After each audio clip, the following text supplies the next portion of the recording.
नमस्कार मित्रों, वरुण आइड मैथ्स में आप लोगों का स्वागत है। आज हम लोग भारतीय संविधान के अंतर्गत नागरिकता चैप्टर पढ़ेंगे। इससे पहले जो भी मेरे चैनल पर नए नए विद्यार्थी या मित्र हैं, वे लोग बिल्कुल ही चैनल को सब्सक्राइब कर लें, उसके बाद ही देखना प्रारंभ करें। इससे फायदे ये होगा कि सब्सक्राइब कीजिएगा, बेल आइकन दबाइएगा, तो फायदा ये होगा कि जैसे ही नए वीडियो अपलोड किया जाएगा आपको सूचना प्राप्त हो जाएगी। और अच्छा लगे तो बिल्कुल ही लाइक कीजिए और कमेंट में भी लिखिए ताकि आपको अच्छा लग रहा है। अगर आप लिखेंगे तो मुझे भी अच्छा लगेगा। और आप लाभान्वित हो रहे हैं तो अपने मित्र, दोस्त, सगे संबंधियों को भी लाभान्वित कराएं। कैसे? तो शेयर करके। चलिए ठीक है, हम लोग आते हैं टॉपिक पर। भारतीय नागरिकता। नागरिकता का अर्थ यानी जो लोग भारत में रह रहे हैं वे भारत के नागरिक माने जाएंगे। यहाँ पर जो लोग रहते हैं वो दो प्रकार के होते हैं, एक नागरिक, एक विदेशी। तो नागरिक वही माने जाएंगे जो भारतीय संविधान जब लागू हुआ उसके बाद उनका जन्म हुआ और तब से वो रह रहे हैं, यानी 26 जनवरी 1950 के बाद जो भी व्यक्ति जन्म लिया है वो जन्म से ही यहाँ का नागरिक है।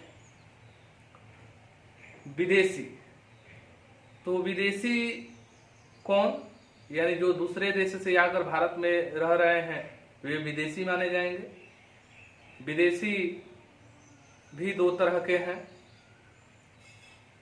उसमें एक मित्र विदेशी है, एक शत्रु विदेशी है। यानी जिस देश के साथ भारत का सकारात्मक संबंध होगा वहां के विदेशी यहाँ विदेशी मित्र विदेशी के नाम से जाने जाएंगे। और जिस देश के साथ भारत का संबंध नकारात्मक हो वहां के विदेशी शत्रु विदेशी के रूप में जाने जाएंगे। हाँ, ये बताना बहुत ही जरूरी है कि जो अधिकार भारतीयों को प्राप्त होता है भारत में, वे अधिकार विदेशियों को प्राप्त नहीं होंगे। जैसे अनुच्छेद 15 के अंतर्गत जाति, लिंग के आधार पर जो भेदभाव होता है तो उसके वो अधिकार जो होगा वो भारतीयों को प्राप्त होगा और विदेशियों को प्राप्त नहीं होगा। यानी जो मूल अधिकार हमारे होते हैं वो सब के सब भारतीयों को प्राप्त होंगे। इस संदर्भ में विदेशियों को बहुत कम, न्यून अधिकार होते हैं। तो ये हमारा हो गया नागरिकता का अर्थ। अब हम लोग देखेंगे कि संवैधानिक व्यवस्था क्या है, इसको कहाँ शामिल किया गया है। तो ये क्वेश्चन कई बार आया है कि नागरिकता को भारतीय संविधान में किस भाग में रखा गया है। तो भाग 2 में किस अनुच्छेद के अंतर्गत रखा गया है जी? तो अनुच्छेद 5 से 11 के मध्य रखा गया है। अनुच्छेद 5 से 11 के मध्य रखा गया है। तो ये वाला क्वेश्चन बेहद इंपॉर्टेंट है, इसको याद रखेंगे, इसका भाग और अनुच्छेद। अब आते हैं नागरिकता का अर्जन। भारत की नागरिकता कैसे प्राप्त की जाएगी? तो जो 5 तरीके यहाँ बताए गए हैं इसी के आधार पर नागरिकता प्राप्त की जाती है। देखते हैं। पहला, जन्म से। लिखा हुआ है कि प्रत्येक व्यक्ति जिसका जन्म संविधान लागू होने अर्थात 26 जनवरी 1950 को या उसके बाद हुआ तो वह जन्म से भारत का नागरिक माना जाएगा। अर्थात जिस व्यक्ति का जन्म 26 जनवरी 1950 या उसके बाद हुआ है वे जन्म से भारत के नागरिक माने जाएंगे। ठीक है। अपवाद है। तो अपवाद क्या है? जैसे विदेशी लोग यहाँ रह रहे हो भारत में, तो उनके अगर बच्चे यहाँ जन्म लेते हैं तो उनको नागरिकता प्राप्त नहीं होगी। या जो दूसरे देश के राजनयिक यानी अम्बेसडर भारत में रह रहे हैं और उनके बच्चे यहाँ जन्म लेते हैं तो वे भी भारत के नागरिक नहीं माने जाएंगे। ठीक है। और दूसरा, वंश के आधार पर, तो वंश के आधार पर नागरिकता कैसे प्राप्त होती है, तो देखेंगे कि भारत के बाहर दूसरे देशों में जन्म लेने वाला व्यक्ति, हालांकि यहां लिखा हुआ है 26 जनवरी 1950 ईस्वी के बाद की बात है, कि भारत के बाहर दूसरे देशों में अर्थात 26 जनवरी 1950 ईस्वी के बाद जन्म लेने वाला व्यक्ति भारत का नागरिक तभी माना जाएगा जब उसके जन्म के समय उसके माता या पिता में से कोई एक भारत का नागरिक हो। अच्छा जी, तो संविधान हमारा लागू होने के पश्चात अगर कोई विदेश में रह रहा हो कपल, तो अगर विदेश में बच्चा वो जन्म ले रहा हो तो वे तभी भारतीय माना जाएगा जब या तो उसके माता या उसके पिता कम से कम एक कोई भारत का नागरिक हो। अगर दोनों हो तो कोई बात ही नहीं है, लेकिन कम से कम एक आदमी का भारतीय नागरिक होने की पुष्टि के बाद ही वे भारत के नागरिक माने जाएंगे। वो छोटा बच्चा भारत का नागरिक माना जाएगा। ये वंश के आधार पर हो गया। उसके बाद है 3 नंबर जो दिया है कि प्राकृतिक रूप से या देशीयकरण द्वारा नागरिकता। इसके अंतर्गत केंद्र सरकार को आवेदन देना होता है। केंद्र सरकार आवेदन प्राप्त होने पर किसी व्यक्ति को प्राकृतिक रूप से प्रमाण पत्र प्रदान कर देती है, यानी आवेदन देकर इस तरह की नागरिकता प्राकृतिक रूप से प्राप्त की जाती है। ठीक है। और पंजीकरण द्वारा नागरिकता, इसको बेहद ढंग से देखेंगे क्योंकि यहाँ से क्वेश्चन आते हैं। किस तरह के क्वेश्चन आते हैं हम खुद एराइज करके आपको हम बताएंगे। देखिए पंजीकरण द्वारा नागरिकता कैसे मिलेगी, तो पहला पॉइंट है कि भारतीय मूल का वह व्यक्ति जो नागरिकता प्राप्ति का आवेदन देने से ठीक पूर्व 7 वर्ष भारत में रह चुका हो, अर्थात कोई भारतीय मूल का व्यक्ति हो। इसका मतलब ये हुआ कि उसके दादे परदादे कभी रहे होंगे भारत के और उसी का संतान कहीं विदेश में रह रहा हो, तो वे भारतीयता होने का भारत की नागरिकता लेने के लिए पंजीकरण के माध्यम से भारत की नागरिकता ले सकता है। और उसके लिए क्या करना होगा, ठीक पूर्व 7 वर्ष में रह चुका हो, भारत में रह चुका हो और भारत में 7 वर्ष रहकर यहाँ की नागरिकता के लिए आवेदन दे सकता है, यानी भारतीय मूल होना जरूरी है। दूसरा पॉइंट है कि भारतीय मूल का वह व्यक्ति जो अविभाजित भारत के बाहर या किसी दूसरे देश में रह रहा हो। भारतीय मूल का वह व्यक्ति जो अविभाजित भारत के बाहर, यानी जब हिंदुस्तान और पाकिस्तान का बंटवारा नहीं हुआ हो तभी से कोई व्यक्ति दूसरे देशों में रह रहा हो, तो वे व्यक्ति भी पंजीकरण के माध्यम से भारत की नागरिकता ले सकते हैं। ठीक है।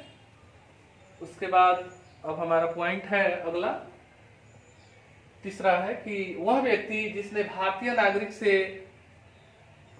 विवाह किया हो तथा पंजीकरण के लिए आवेदन से पहले 7 वर्ष तक भारत में रहा हो, यानी कोई भारतीय पुरुष विदेशी महिला से शादी कर लेते हैं तो विदेशी महिला को भी नागरिकता यहाँ की प्राप्त होगी।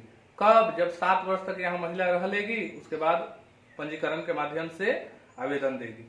या कोई भारतीय महिला किसी विदेशी से शादी कर लेगी तो उस विदेशी को भी यहाँ की नागरिकता प्राप्त होगी। कब, 7 वर्ष रहने के बाद वो पंजीकरण के माध्यम से उसे नागरिकता मिलेगी। ठीक है।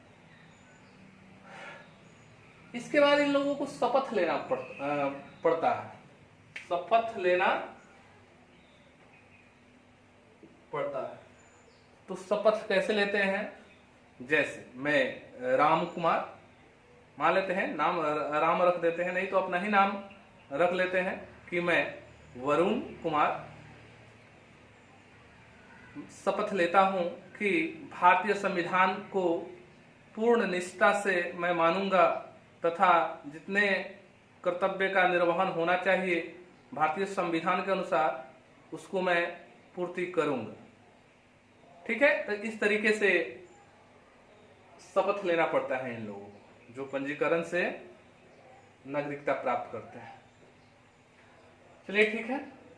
अब एक पांचवा जो है तरीका नागरिकता का, उसको देखेंगे कि क्षेत्र समाविष्ट द्वारा।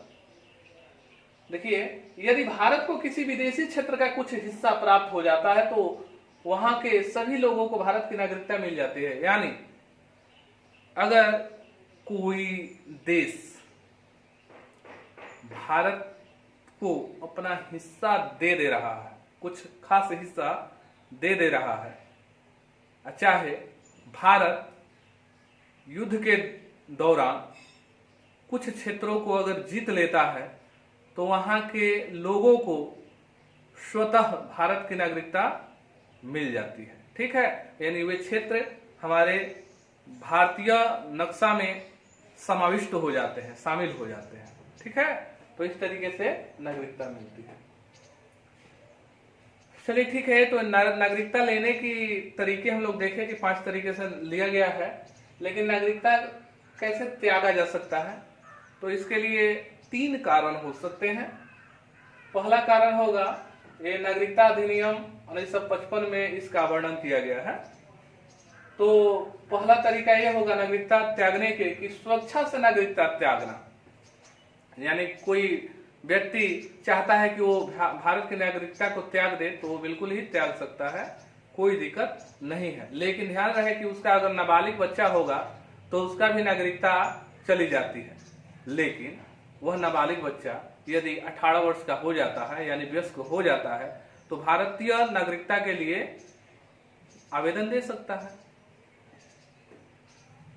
ठीक है, बर्खास्तगी के द्वारा नागरिकता की समाप्ति। तो ये कैसे होता है, देखिए कि किसी भारतीय नागरिक द्वारा अन्य देशों के नागरिकता प्राप्त करने पर यहाँ की नागरिकता स्वयं बर्खास्त हो जाती है। यानी अगर कोई भी व्यक्ति दूसरे देशों की नागरिकता ले लेता है तो उसकी भारतीय नागरिकता समाप्त हो जाती है। ठीक है, उसके बाद वंचित करने के द्वारा इस तरह से भी नागरिकता समाप्त हो जाती है। देखिए लिखा हुआ है कि ऐसे भारतीय नागरिक को केंद्र द्वारा, माने केंद्र सरकार द्वारा आवश्यक रूप से बर्खास्त करना पड़ेगा। तो कंडीशन क्या क्या है, तो कुछ भारत विरोधी बात होगा तबे सरकार उसको उसकी नागरिकता छीनेगी। तो देख लीजिए क्या क्या है। यदि नागरिकता फर्जी तरीके से प्राप्त की गई हो, अगर भारत की नागरिकता फर्जी तरीके से प्राप्त कोई व्यक्ति किया हो तो उसको भी यहाँ की नागरिकता त्यागना पड़ जाएगा पकड़े जाने के बाद। यदि नागरिक ने संविधान का अनादर किया हो, यदि जो भारतीय संविधान है वो अपने देश में सर्वोच्च है, संविधान से बड़ा कुछ भी नहीं है, अगर उस संविधान का कोई भी व्यक्ति अनादर करता हो तो केंद्र सरकार द्वारा उसकी नागरिकता छीन ली जाएगी। तीसरा पॉइंट है कि यदि नागरिक ने युद्ध के दौरान शत्रु देश को कोई गुप्त जानकारी दी हो, यदि भारत के साथ किसी देश से युद्ध हो रहा हो और उस दौरान शत्रु देश को यदि कोई भारतीय नागरिक गुप्त सूचना दे रहा हो जिससे उसको शत्रु देश को भारत पर आक्रमण करने में सुविधा मिल रही हो, तो वो व्यक्ति अगर पकड़ा जाता है तो देशद्रोह के रूप में उसे नागरिकता छीन ली जाती है।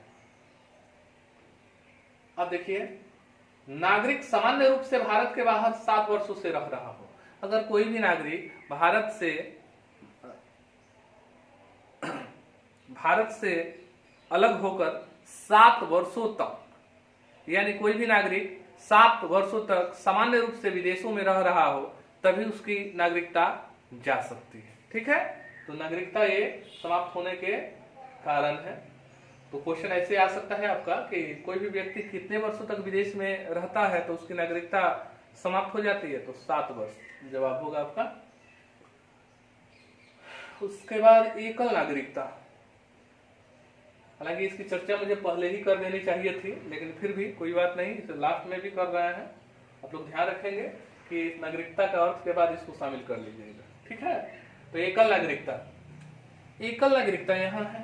यद्यपि भारतीय संविधान संघीय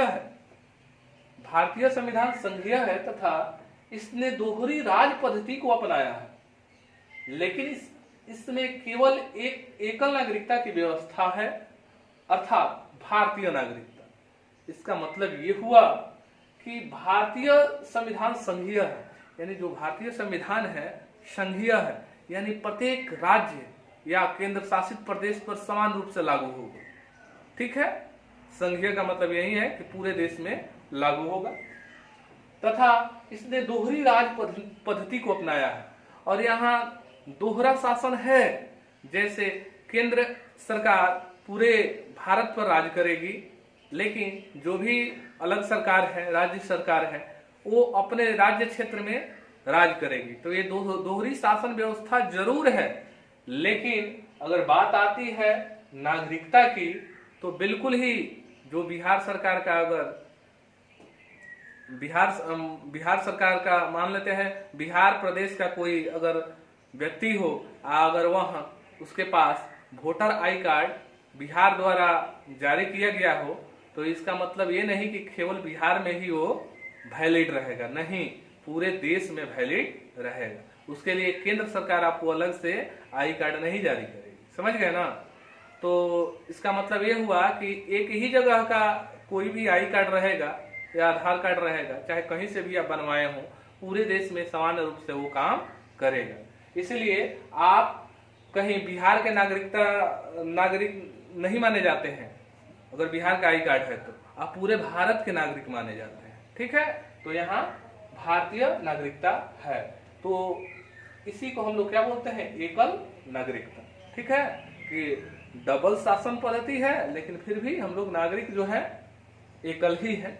ऐसा नहीं है कि केंद्र स्तर पर एक दूसरा आई कार्ड हो और राज्य स्तर पर कुछ अलग आई कार्ड हो। ठीक है, लेकिन अमेरिका तथा स्विट्जरलैंड में दोहरी नागरिकता पद्धति अपनाया गया है।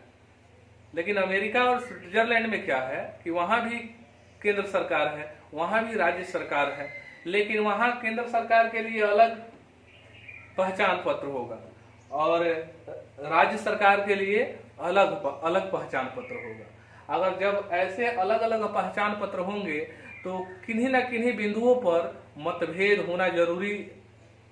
होना मुनासिब है, और वही मतभेद होगा तो शासन प्रणाली में भी थोड़ी मोड़ी कहीं ना कहीं दिक्कतें आएंगी और किसी न किसी सब्जेक्ट पर मनमुटाव होता रहेगा। इसीलिए भारतीय नेताओं ने एकल नागरिकता को ही अपनाया और इसी को जरूरी समझा, और रियल में ये अच्छा भी है मेरे भी दृष्टि से, एकल नागरिकता। चलिए, इसी के साथ आज यही टॉपिक समाप्त हुआ। भारतीय नागरिकता कैसे आपको लेनी है, किस तरह से त्यागना है, एकल नागरिकता क्या होता है, ये सब आप लोग जाने इस टॉपिक के अंतर्गत। अब हम लोग फिर नेक्स्ट टॉपिक के साथ आएंगे। हाँ, और टारगेट ये रहेगा कि 66 बीपीएससी जो है उसको ध्यान में रखते हुए एक काम किया जा रहा है कि अधिक से अधिक वीडियो अपलोड किया जाए, ताकि जो भी पीसीएस के स्टूडेंट्स हैं, विद्यार्थी हैं, उनको अधिक से अधिक लाभ हो सके। चलिए ठीक है, इसी के साथ हम लोग नेक्स्ट डे मिलते हैं। ठीक है, नमस्कार।